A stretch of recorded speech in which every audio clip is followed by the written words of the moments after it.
Alhamdulillahi Rabbil Alameen. As-salatu was-salamu ala khatamin nabiyyin wa ala alihi wa sahbihi ajma'in. Amma ba'd. Fa'a'udhu billahi minash shaitanir rajim. Bismillahir rahmanir rahim. قال الله تعالى في سورة إبراهيم وما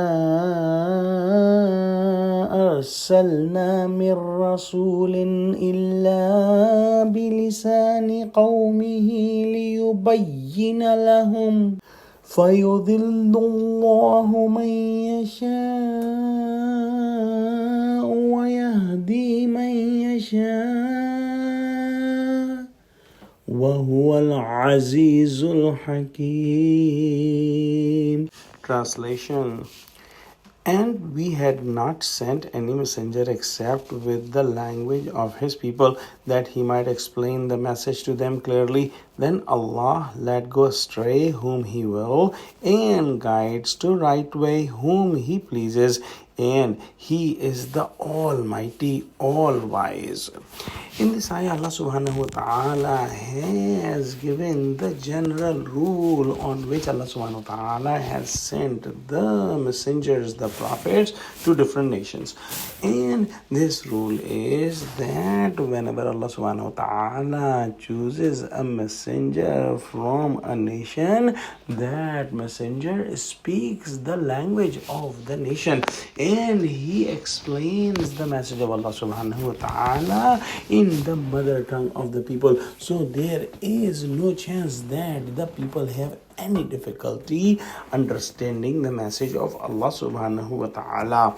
Similarly, when Allah subhanahu wa ta'ala chose Prophet Muhammad sallallahu alayhi wa sallam for the people of Arab, Allah subhanahu wa ta'ala gave the message in Arabic language, as the people of Arabia knew this language and this was their mother tongue, and the message was clearly explained to the people in their mother tongue. An important point to be understood that Prophet Muhammad sallallahu alaihi wasallam was the only prophet who is sent for the whole humanity, and the whole humanity does not speak Arabic or understand Arabic. However, when the message of Quran is given to the people of Arab and Islam spread far and wide area, the Arabic language was learned by the non-Arab people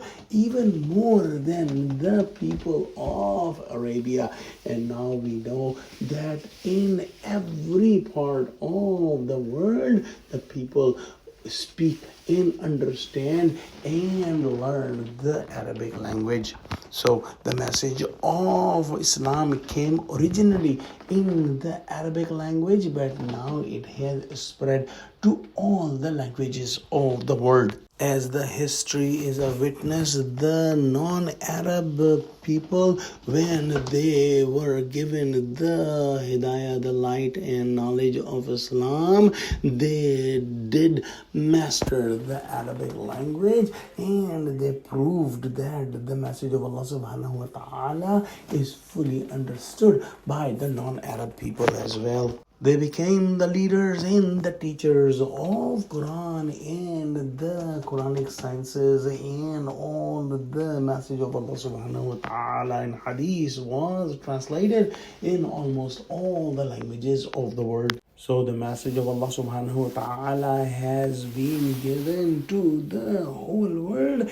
And whoever wants to be guided and he has a pure and sincere heart, he can understand the message of Allah subhanahu wa ta'ala. Allah subhanahu wa ta'ala does not force anyone to the guidance, and Allah subhanahu wa ta'ala does not force anyone to be misguided. So whoever wills to get the message of Allah subhanahu wa ta'ala and to be on the rightly guided path, Allah subhanahu wa ta'ala guides him. But whoever becomes arrogant and does not want to listen to the message of Allah subhanahu wa ta'ala, Allah subhanahu wa ta'ala lets him spend his life in the darkness. Let's pray that Allah subhanahu wa ta'ala give us true understanding of Quran, connect us with the truthful people, make us steadfast on the straight path. Oh Allah, makes Muslim united. Ameen. Wa akhiru da'wana alhamdulillahi rabbil alameen. Wassalamu alaikum wa rahmatullahi wa barakatuhu.